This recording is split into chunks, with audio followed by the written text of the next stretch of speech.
So, eto na naman si accountability nyo pupunta sa Sipokot kasi magbebrigada siya.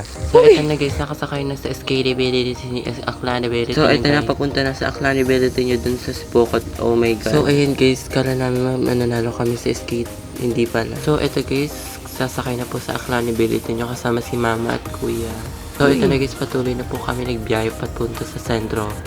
Uy, hindi pa nasa may paaralan. Malapit na tayo sa Manggapo Bridge. Uy! So, ito na naman si accountability niyo guys. Pak, sino ko dyan? So, ito na guys sa Manggapo Bridge. Oh my God. Kaya umawak sa accountability niyo kasi yung isa niyang kamay ay hawak yung cellphone. So, ito na guys, bumababa na po kami nila mama at kuya papunta sa paaralan. Ito guys, binigyan ako ni mamang panggupit ko mamaya. Uy! So, ito na guys, papunta na po ako sa paaralan ko.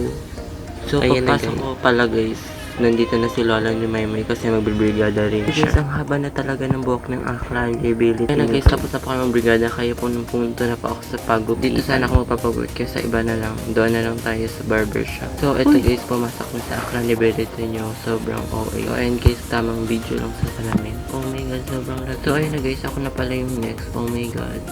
So, wala akong alam na ibang pagupit kaya taper fade na lang guys. Oh my God, sobrang ganda.